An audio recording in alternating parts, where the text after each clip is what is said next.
shoot!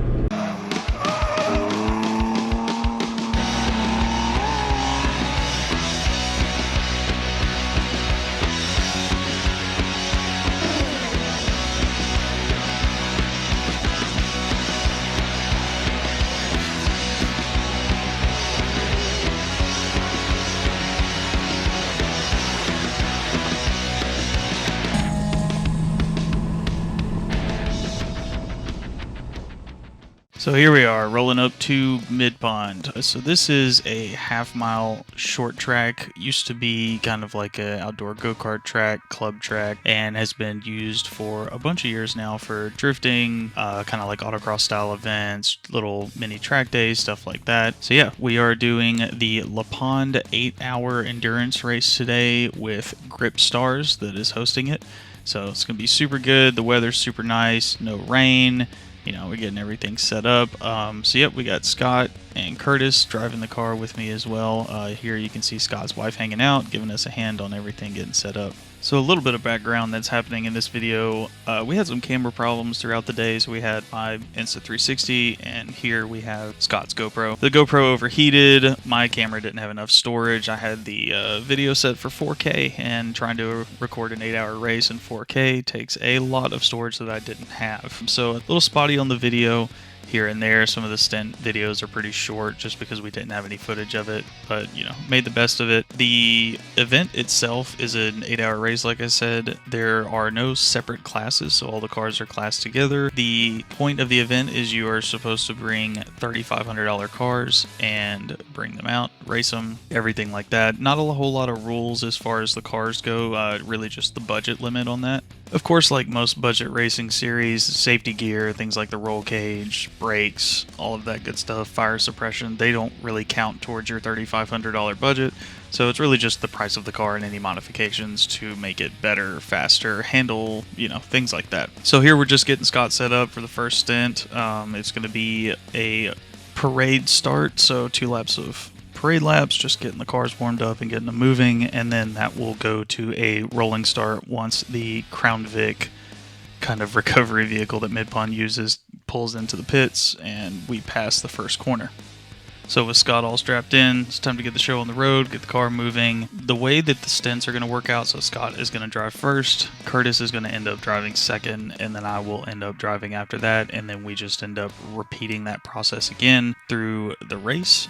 So yep, leaving the pits here, going onto the track, so everybody is going to gather up on the back straight. You can kind of see them hanging out back there. They will get everybody into grid positions, you know, make sure you wave at your corner workers. These guys are volunteers and they bring out their time and their effort to make sure all this happens for all of us. So yeah, we got an NC Miata, we got an RX-7 Forester, 350Z, Fiat Abarth, and then up front we've got the Nissan Sentra SER. Super fast cars all around. We were a little outgunned on horsepower compared to most everyone. I think the RX-7 really ended up being our closest competitor. So getting ready to start here. Scott's going to give the thumbs up here in a second after we get a radio that I accidentally left in the passenger seat. So she was nice enough to grab that for us and we're good to go.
So here we are back in the pits. Time to refuel the car, get Kurtis in the car, get Scott out, of course, and check everything over and make sure it's ready to go for another round.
The toe is definitely knocked out a lot more than it was earlier today, so we'll have to do another alignment on it after this. I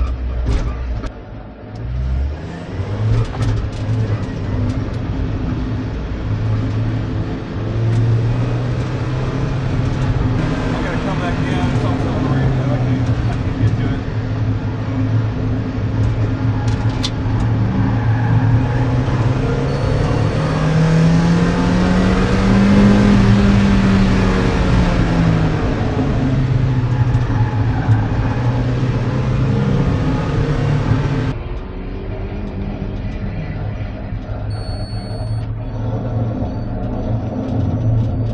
Those are the brakes. That's the brakes. We don't have any front brakes. We don't have anything? Yeah, we also have check engine light. Okay. I can't hear anything on the radio right now. Can you hear me? No. 0325? Nothing. Nope. Alright. Radio's gone. Can you, hey, It's the same code that we had when we were washing the car. you still gonna run it? Try to. There's no brakes on the front though. Are they gone? They're gone. Okay. Alright. Go ahead and shut the car off. We'll swap them out. The radio, this is the last. So at this point, the brakes are gone, the car's not happy, engine's getting pretty hot. It actually starts bubbling here once the car is parked. It starts coming up through the overflow tank a little bit. So yeah, we start getting ready to change the front brakes, get the car up in the air, get the driver out, get all of that stuff done.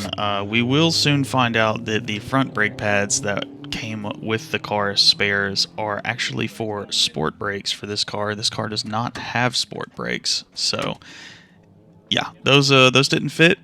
So we ended up having to switch it up and have Kurtis's wife bring us a pair of G-Lock R8 brake pads that he had at the house for his NB Miata. So yeah, we'll cut to that here in a little while. I'll throw some video and pictures up, kind of just show it. But yeah, overall, we ended up a little stuck in the water here for a minute until we could get the new pads in, get them swapped out, and get everything back together. So at this point, we also realized that I don't think we have the tool that we need to compress the pistons back into the calipers. So you can see my brother back there in the background asking around another team with the yellow Sentra to see if they've got a caliper tool to compress the pistons back in. off camera, I'm actually talking to Something Clever to see if they have, you know, a caliper compression tool or even just a C-clamp, which they ended up having a C-clamp. So huge shout out to those guys for giving us a hand and let us borrow a tool so we could get these pistons compressed back in and get these brakes in.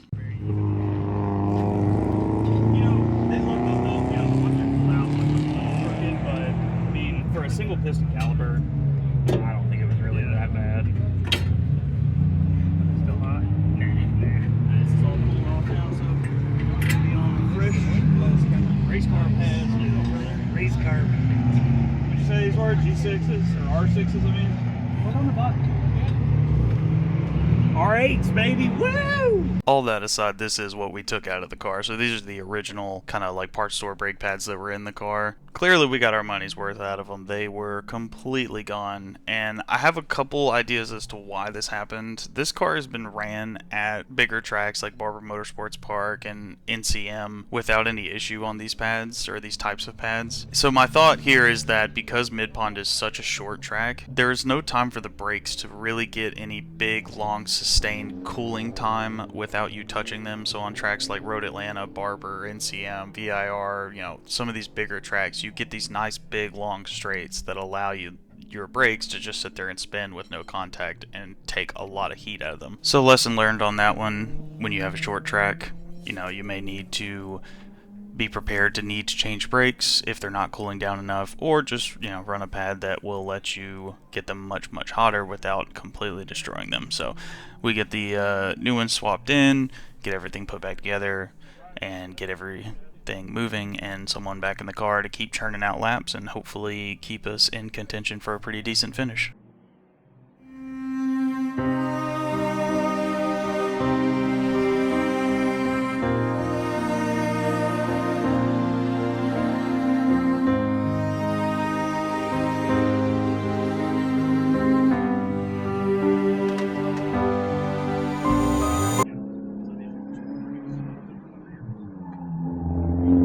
Now, I think. When the heck did that happen? This thing's been good for us too. Like, it's never fallen off. GoPro was turned off because it got too hot. Okay, whatever. Which one? Ours? Yeah. That makes sense. Yeah. What's up?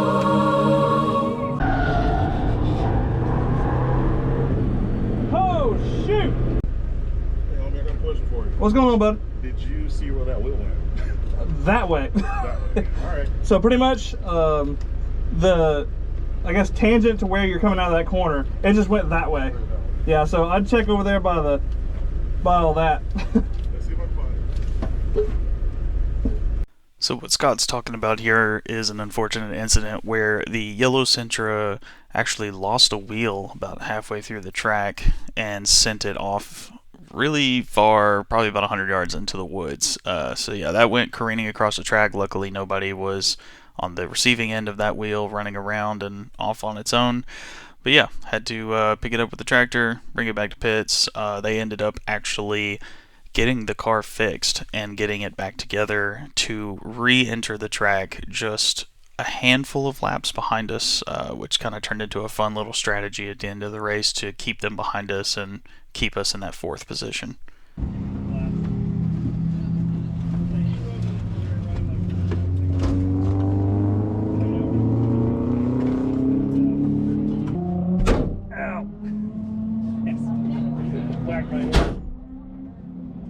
Mic check good. Don't forget the battery. Alright.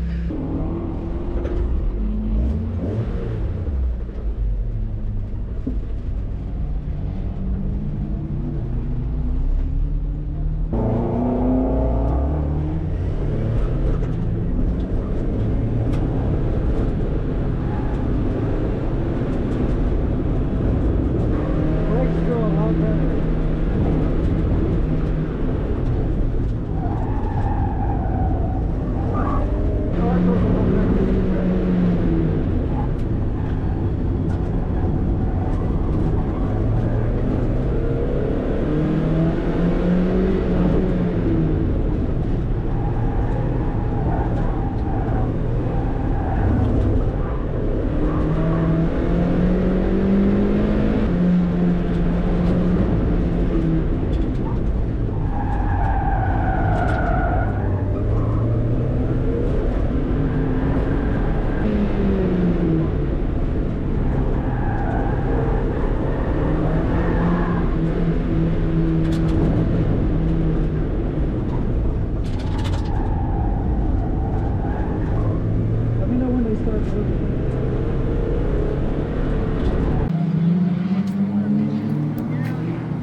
So unfortunately for the last part of the race, I actually forgot to hit record on the camera. So everything from here on out is just going to be cell phone videos that my brother and my dad took, and just any other media that I could get of the last little bit of the race.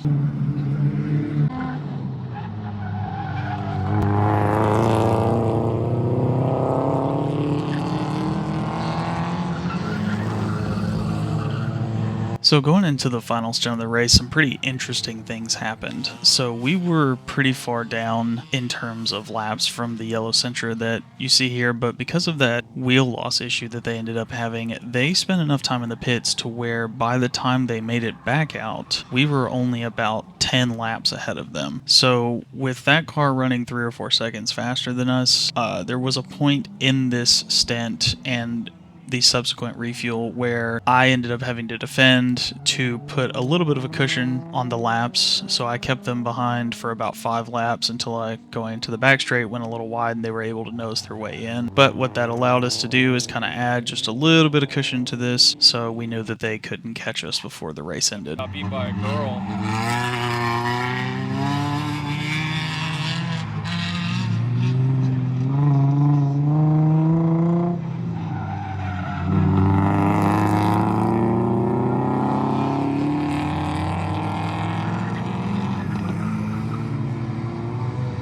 So the way this ultimately ended, I get in the car with not enough fuel to finish the race, and we start driving the stint, and there's a toss-up between do I fuel save or do I just drive as quickly as possible to try and keep that Sentra away from us. Ended up being that I would end up having to get some fuel before the end of this, but we did get lucky, and the Sentra started overheating a little bit, so they were running some pretty slow laps for a while to try and cool the car down, which allowed us to go ahead and come in the pits, splash the car with a little bit of fuel just to get me to the end of the race and get me back out there to keep them behind us in total laps.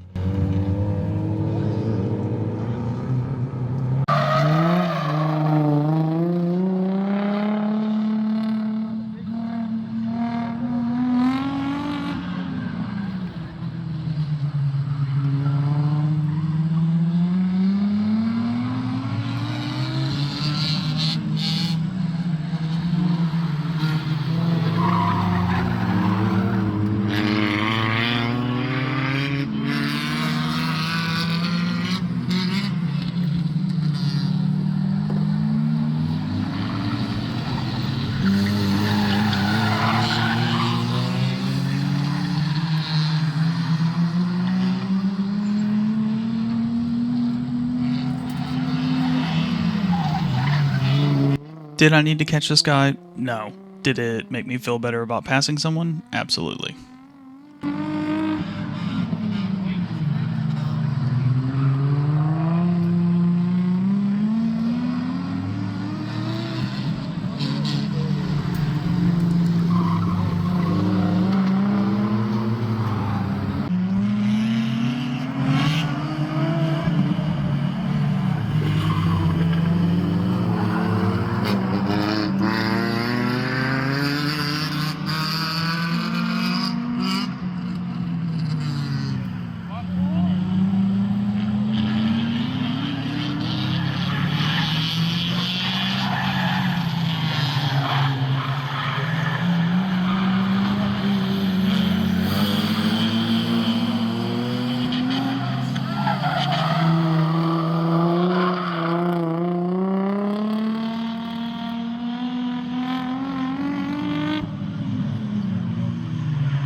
So here we are at the end. 8 hours later, we have finished the race and placed 4th overall. With a little bit of strategy, we managed to hold on to that 4th spot right there at the end, beating out the Sentra by holding them back for just a handful of laps, just to make sure we had enough cushion to finish that off where we wanted to. So a huge thank you to Scott, who owns the car, for having me letting me drive the car, for Kurtis for getting me introduced to Scott and kind of making all of this happen and signing us up and being the team captain for this. So yeah, ton of fun. Would gladly do it again. Can't wait to do some more racing, hopefully in either Lemons or Lucky Dog in the future, and maybe some more in this car. That is yet to be seen. This car is going to go down for a bit of maintenance, so it'll have to join back on grid a little bit later. So as always, thanks for hanging out, watching the video. If you liked it, feel free to give it a thumbs up, subscribe if you want to follow along. If you didn't like it, that's all good too. I'll be hopefully, like I said, doing some more of this in the future, some more racing, some more track days, autocross, everything in between. So feel free to follow along. Appreciate it.